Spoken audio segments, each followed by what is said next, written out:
नमस्कार साथियों, आप सभी का इंटरटॉक पर स्वागत है। मैं हूं शशिकांत कुमार। बिहार की राजनीति में कुछ तो होने वाला है, बिहार की सियासत में कुछ तो बड़ा होने वाला है। उसका संकेत अब मिलना शुरू हो चुका है। जब नीतीश कुमार दिल्ली गए, नीतीश कुमार को लगा वो पीएमओ से परमिशन मांगेंगे और नरेंद्र मोदी मिलने को तैयार हो जाएंगे, अमित शाह मिलने को तैयार हो जाएंगे।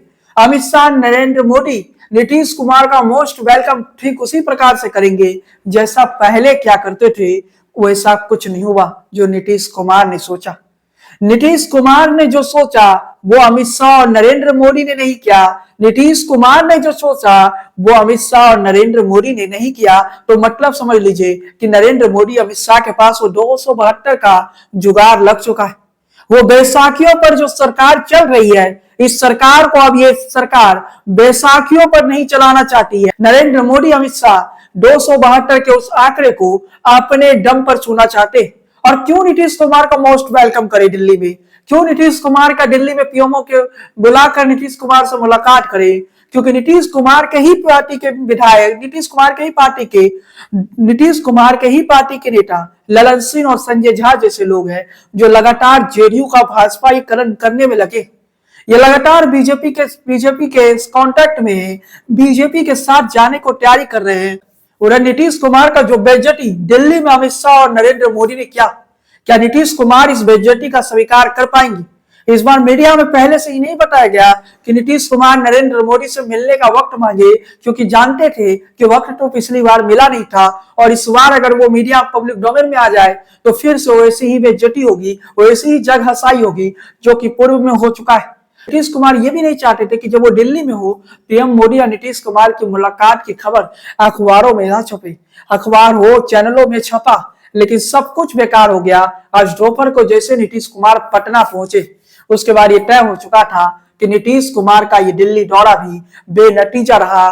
नीतीश कुमार को जो चाहिए वो मोदी और शाह देने के मूड में नहीं है, क्योंकि मोदी और शाह को वो 272 का जुगाड़ कर चुके हैं। वो मोदी और शाह उस 272 के आंकड़े को पहुंच चुके हैं। वो 272 का आंकड़ा पूरा हो चुका है। वो 272 जिस 272 के से चूक गई थी भारतीय जनता पार्टी 24 के लोकसभा चुनाव में, जो परिणाम सामने आया, उस परिणाम के बाद क्या ये तस्वीर अब बदलने जा रही है?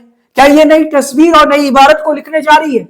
क्या एक नई सियासत की एक नई इबारत लिखी जा रही है? क्या ये नई सियासत की एक नई कहानी लिखी जा रही है जिसे समझना बेहद जरूरी है? संजय झा और ललन सिंह के जरिए जेडीयू तोड़ने का पूरा प्लान तैयार कर लिया गया और जेडीयू को खत्म किया जाएगा। नीतीश कुमार देखते रह जाएंगे, नीतीश कुमार की पार्टी चली जाएगी, नीतीश कुमार का राजनीति खतरे में आ जाएगा। लेकिन इसके साथ ही बताते चले कि नीतीश कुमार अपने बेटे की सियासत में एंट्री करना चाहते। नीतीश कुमार अपने बेटे को सियासत में एंट्री करवाना चाह रहे हैं।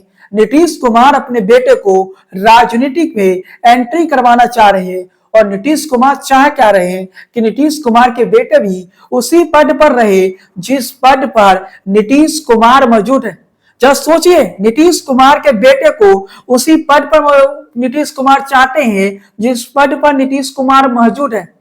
एक और बड़ी खबर मैं दे देना चाहता हूं साथियों, भारतीय जनता पार्टी की तरफ से नीतीश कुमार को ऑफर दिया गया कि आप अपने बेटे को डिप्टी सीएम बनाइए, आप केंद्र में कोई मंत्री पद ले लीजिए, बिहार में भाजपा का सीएम होगा। नीतीश कुमार ने उस ऑफर को ठुकरा दिया। नीतीश कुमार ने उस ऑफर को ठुकरा दिया। नीतीश कुमार ने उस ऑफर को स्वीकार नहीं किया। इससे आप नीतीश कुमार की सियासत को समझ सकते हैं, नीतीश कुमार की राजनीति को समझ सकते हैं, नीतीश कुमार की राजनीति की विचारधारा को समझ सकते हैं। नीतीश कुमार ने उस ऑफर को ठुकरा दिया क्योंकि नीतीश कुमार ये चाहते हैं कि नीतीश कुमार के बेटे डिप्टी सीएम नहीं बल्कि सीएम बने। नीतीश कुमार जैसे सीएम बने वैसे ही नीतीश कुमार के बेटे निशांत कुमार भी सीएम बने। भारतीय जनता पार्टी ये चाहती है कि निशांत सीएम ना बने, अब सीएम तो भारतीय जनता पार्टी का हो, भारतीय जनता पार्टी का हो, निशांत डिप्टी सीएम से सर्टिफाइड हो जाए। नीतीश कुमार सोच रहे हैं अगर निशांत की सियासत में एंट्री ही करवा रहे हैं, अगर निशांत को डिप्टी सीएम ही बनाना है तो तेजस्वी के साथ गठबंधन में क्या बुराई? निशांत को जब डिप्टी सीएम ही बनाना है तो तेजस्वी यादव के साथ भी गठबंधन हो सकता है। लालू यादव नीतीश कुमार के पुराने मित्र हैं। लालू प्रसाद यादव नीतीश कुमार के पुराने दोस्त हैं, उस लालू यादव के साथ गठबंधन क्यों नहीं कर लिया जाए? क्यों भारतीय जनता पार्टी के साथ आया जाए? क्यों भारतीय जनता पार्टी के साथ गठबंधन में रहा जाए? यही बातें नीतीश कुमार सोच रहे हैं। नीतीश कुमार का जो विजन है, उस विजन में वो अपने बेटे को मुख्यमंत्री के पद पर देखना चाह रहे हैं। नीतीश कुमार अपने बेटे को मुख्यमंत्री के पद पर देखना चाह रहे हैं। नीतीश कुमार निशांत कुमार को मुख्यमंत्री बनाना चाह रहे हैं और भारतीय जनता पार्टी का साथ चाह रहे हैं। अब कोई भी बताते चले कि लालू और नीतीश कभी अलग हुए ही नहीं थे। लालू और नीतीश का विचारधारा एक जैसी लगती है, क्योंकि लालू प्रसाद यादव को कांग्रेस को बढ़ने से रोकना है, नीतीश कुमार को भाजपा को बढ़ने से रोकना है। नीतीश कुमार अपने बड़े भाई लालू प्रसाद यादव के साथ मिल जाते और भारतीय जनता पार्टी को एक सबक देते। कुछ वैसी कहानी बिहार की सियासत में फिर होने जा रहा है। नीतीश कुमार के बेटे के राजनीति में एंट्री के बाद एक नई सियासत की इबारत लिखी जाएगी। नीतीश कुमार के बेटे के सियासत में एंट्री के बाद एक नई राजनीति का उदय भी बिहार में होता दिखेगा। निशांत कुमार के रूप में लव कुश के उस समीकरण को समझिए। लव कुश के उस समीकरण में जहां कुर्मी और कुशवाहा वोट बैंक एक तरफा निशांत कुमार के पक्ष में चला जाएगा, लव कुश ही नहीं बल्कि बिहार की महिला वोटर्स जो एक तरफा निशांत कुमार के पक्ष में चला जाएगा। नीतीश कुमार के इस विरासत के असली हकदार तो निशांत कुमार ही है। आखिर पिता के संपत्तियों पर अधिकार तो बेटे के होते हैं, लेकिन ये बातें राजनीति में अक्सर कही जाती है कि राजनीति कोई प्रॉपर्टी नहीं है, किसी नेता का निजी संपत्ति नहीं है। पुराने जमानों में जब राजाओं को चुना जाता था, पुराने जमानों में जब राजा अपने बेटे को उत्तराधिकारी बनाया करते थे, नीतीश कुमार ने हमेशा परिवारवाद की राजनीति के विरोध किए। नीतीश कुमार ने हमेशा परिवारवाद की सियासत के खिलाफ रहे, लेकिन वही नीतीश कुमार अब अपने बेटे को कहीं ना कहीं मुख्यमंत्री बनाना चाह रहे। वही नीतीश कुमार जो परिवारवाद की सियासत के खिलाफ थे, वही नीतीश कुमार अब अपने बेटे निशांत को मुख्यमंत्री बनाना चाह रहे। वही नीतीश कुमार अपने बेटे को मुख्यमंत्री की कुर्सी देने जा रहे हैं। इससे थोड़ा समझिए सियासत के खेल को, इससे थोड़ा समझिए राजनीति के इस गेम को, इससे थोड़ा समझिए राजनीति के इस चक्रव्यूह को, इससे थोड़ा समझिए कि राजनीति किस दिशा की तरफ बढ़ रहा है। इससे समझिए कि बिहार की राजनीति में नीतीश कुमार की राजनीति परिवारवाद के खिलाफ हुई, आज वही नीतीश कुमार परिवारवादी बन गए। आज वही नीतीश कुमार परिवारवादी बन चुके हैं। आज वही नीतीश कुमार परिवार को आगे बढ़ाने में लगे। इन तमाम तस्वीरों के बीच में एक स्पष्ट तस्वीर मैं आपको देना चाहता हूं साथियों, वो उस स्पष्ट तस्वीर को देख लीजिए। वो स्पष्ट तस्वीर बिहार की राजनीति में एक नए भविष्य को देख रही है। वो स्पष्ट तस्वीर बिहार की सियासत में एक नई सूरज उगते हुए दिख रही है। वो स्पष्ट तस्वीर बिहार की राजनीति में एक ऐसी तस्वीर के तौर पर दिख रही है जो निशांत के सियासी एंट्री के तौर पर दिख रही है। वही स्पष्ट तस्वीर नजर आ रहा है जो बिहार की सियासत को आगे चलकर कहीं ना कहीं निशांत कुमार के रूप में बिहार को एक ऐसा नेता मिल जाएगा जो लव कुश समीकरण को भी साथ देगा, जो महिला वोटर्स को भी कहीं ना कहीं अपने साथ जोड़ेगा। क्योंकि निशांत कुमार के पिता नीतीश कुमार की छवि स्वच्छ राजनीति की रही है, नीतीश कुमार की छवि एक ईमानदार नेता की रही है, तो निशांत कुमार के साथ वो वाला स्थिति नहीं है जो तेजस्वी यादव के साथ है।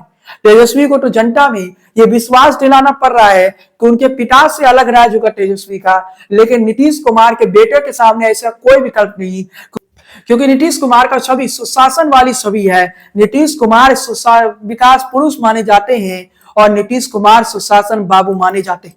इन तमाम तस्वीरों के बीच में एक नई तस्वीर और एक नई सियासत की लाइन क्या निशांत कुमार खींच पाएंगे? लेकिन तमाम तस्वीरों के बीच में अगर मैं आऊं, इन तमाम तस्वीरों के बीच का एक एनालिसिस करूं, तो मैं स्पष्ट एनालिसिस करके बता देता हूं कि बिहार की राजनीति में निशांत की एंट्री, पिता की वो विरासत जहां पर पिता पर कोई आरोप नहीं लगा हो, पिता स्वस्थ सभी के हो और पिता बिहार के मुख्यमंत्री रह चुके हो, लगातार मुख्यमंत्री बन सके हो, तो निशांत के रास्ते तो बहुत आसान है। क्योंकि निशांत के पिता यानी नीतीश कुमार ने जिस प्रकार की राजनीति की, उस राजनीति में निशांत कुमार ने कहीं ना कहीं फिट बैठते, क्योंकि निशांत कुमार भी तो इंजीनियर है। निशांत कुमार ये जानते हैं कि उनके पिता के वोट बैंक महिला वोटर्स है, और निशांत भी अपने पिता के घिसी हुई इस लकीर के अलग हटकर राजनीति नहीं करना चाहेंगे। उस लकीर को कहीं ना कहीं वो पकड़ के चलेंगे, कुछ बदलाव लाएंगे, क्योंकि वो युवा है। युवा सोच में कुछ बदलाव आएगा, लेकिन निशांत नीतीश कुमार की उन तमाम बातों को याद भी रखेंगे कहीं ना कहीं जब आप कहते हैं कि आम जनता के बीच में, कुर्मी कुशवाहा समाज के बीच में, या नीतीश कुमार के जो कोर वोटर्स मानी जाती महिलाएं, उन तमाम लोगों के बीच में ये खबरें आएगी कि नीतीश के बेटा सियासत में एंट्री कर चुके हैं, तो वो कहां जाएंगे? वो तो वहीं जाएंगे, निशांत के साथ जाएंगे। नीतीश कुमार के बेटे निशांत कुमार के लिए नीतीश कुमार ने राष्ट्रीय तो आसान बना दी। नीतीश कुमार के बेटे निशांत कुमार के लिए नीतीश कुमार ने रास्ते बहुत आसान कर दिए, इतना आसान कर दिए कि इस रास्ते में वो आसानी से चुनाव जीत सकते। लेकिन सवाल ये है कि नीतीश कुमार अपने दम पर कभी चुनाव नहीं जीत पाए। उन्हें कभी भाजपा की जरूरत पड़ती है तो कभी आरजेडी का जरूरत पड़ता है। वहीं अगर हम देखें तो भारतीय जनता पार्टी को भी नीतीश कुमार के बिना भारतीय जनता पार्टी भी बिहार में सत्ता में नहीं आ सकती। माइनस नीतीश भाजपा सत्ता में नहीं आई, ये भारतीय जनता पार्टी को पता है। दोनों की मजबूरियां है, लेकिन नीतीश कुमार के साथ ये भी है, अगर बेटे को डिप्टी सीएम ही बनाना है तो तेजस्वी भी बुरा नहीं है। तेजस्वी के साथ भी नीतीश कुमार चले जाएंगे, भतीजा के साथ भी नीतीश कुमार चले जाएंगे। नीतीश कुमार के मन में कहीं ना कहीं ये ख्वाब तो आ रहा है, नीतीश कुमार कहीं ना कहीं ये सपना तो देख रहे हैं कि वो अपने जीते जी अपने बेटे को बिहार के मुख्यमंत्री बना दे।